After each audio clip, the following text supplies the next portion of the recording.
Well, hello. I want to do a video tonight about safety. About a week and a half ago, I guess 2 weeks ago now, tonight, I started an iron butt run with my new BMW. So we left, basically, if you don't know what an iron butt is, there are several iron butt rallies, but there's an iron butt challenge, what they call, actually I think it's called an iron butt challenge. The Iron Butt Association, I believe, has different challenges that you can undertake as an individual rider or in a group to earn sort of a badge or some sort of trophy system, recognition, that sort of thing, certificates. The idea is it's pure fun. What you do is you drive your motorcycle for extended periods of time, being as safe as you can, of course, but essentially it's extended periods of time to varying degrees, and get it back home, and then you within a specified amount of time. So the challenge we undertook was I think it was called an Iron Butt 1000. The idea is you drive 1,000 miles in one day, over a 24-hour period, I guess, more appropriately. And there's ways for the association to monitor, to check that you actually did it. You have to get fuel, so you have to keep your receipts from your fuel stops. You have to have somebody witness your departure point, somebody witness your return point. You get receipts during the trip, and then they use a chart to make sure it's within reason, and then typically you and your certificate and a badge. Okay, so it's more for fun than anything else. But the idea is if you're if you enjoy riding, if you're a good tourer, you enjoy riding for long periods of time. Usually for most people it's not too much of a stretch to do 1,600 kilometers in 24 hours, which is for some people frightening, but for other people it's part of the allure of the sport. Anyway, during that ride we had one of our riders take a rock in the leg, and effectively the rock was about that big, and it broke his leg where it hit, and it basically hit the front of his shin. Not only did it break the bone, the tibia, I guess it is, it also put quite a gash in his leg. It was not a compound fracture, but it did tear away the muscle in the skin to the point where he was bleeding profusely on the side of the road about 400 miles from where I live. So we were on the side of the road. We ended up getting him to a hospital, getting him looked after, and he's fine. He didn't crash the bike, but the bike did take some damage because the rock hit the side of the fairing on the way through. Anyway, it all ended up okay. He'll take 4 more weeks, I guess, to heal, and he'll be fine too. And the bike's already been repaired. There's a little bit of damage on it. But it was something that I thought, when it happened, I thought this would be a great impetus to do a video on safety. Now, last year I did a video on motorcycle outerwear choices. And until I watched it recently, I just talked about jackets. I didn't talk about pants, boots, and gloves, and those sorts of things. And underwear. Or undergarments such as insulated light sweaters and long underwear underneath your gear. I just spoke about jackets, but I want to talk a little bit more tonight about some of the other things that you should take into consideration.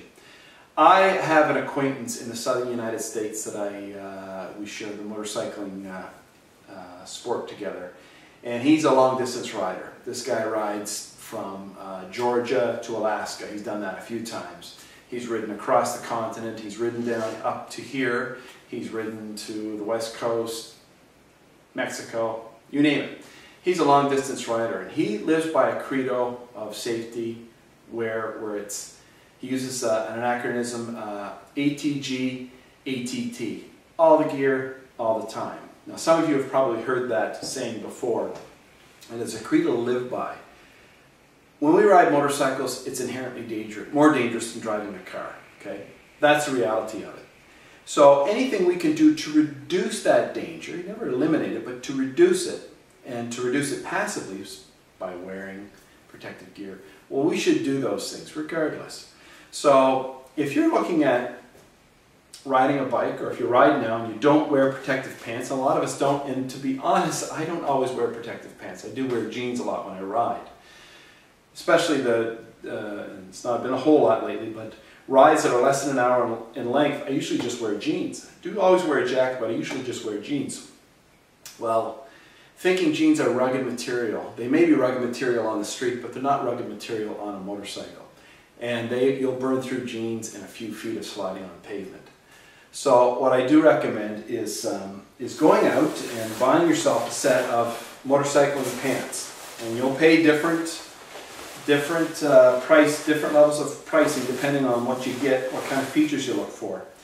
The set I have, since I live in Canada, and although we have a very warm summer, especially this summer, although we do have the central summer is very warm, middle part, the outlying seasons are rather cold. So I bought myself a pair of insulated armored pants. These pants have, these are by First Gear.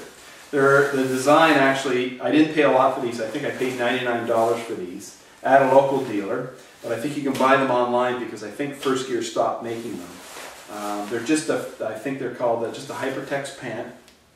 They have in them armor in the knees, shins, hip, and butt, okay? So they basically, similar to a set of hockey shorts, they have protection here, here, front of your thigh, and your shin and knees, okay? So they're good all-around armored pant. They're warm, so they're not great in cold in warm weather. So it's really hot and sunny. You tend to overheat in these babies, even though they are vented. What I haven't done, and I plan on doing, is buying a set of warm weather armored pants, okay? Now, you can buy armored jeans, and some are better than others. Do your research. But you can buy armored jeans that do a good job of protecting you with Kevlar material that doesn't burn through and built-in padding, okay? And typically they're CE approved Kevlar jeans, all right? So do your lurking and find out in your research and find out the best pants for you. But I do recommend wearing them. Additionally, and I brought my boots out that I do wear, and I've worn these for the last several years, and they're just about worn out now. But these are CD boots, CD Canyon boots, and they are waterproof and armor. They too have armor in the shin area, the toe, and the heel all have small armored plastic shanks in them.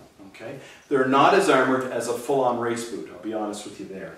But for a touring boot, they have armor along the side of the foot, or a little bit over the top and down the front of the shin. Okay, so I wear those religiously simply because they're also very comfortable. They handle the heat okay. I can live with them on a very, very hot day. But they're comfortable to walk in, and they're comfortable on the bike. They're actually a development out of an off-road boot that CD developed for the road. And they're good in the rain, they're good in the cold, they're kind of an all-around great boot.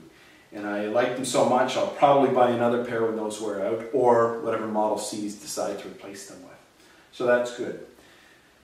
Anyway, whatever you do wear, and same goes for your gloves, make sure you got more than just the jacket covered off, okay? Do consider the other parts of your body.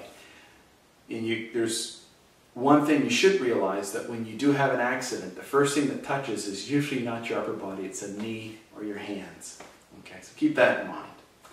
Anyway, a little disjointed, not very long, but I thought it needed to be said that safety goes beyond the jacket and helmet. Thanks.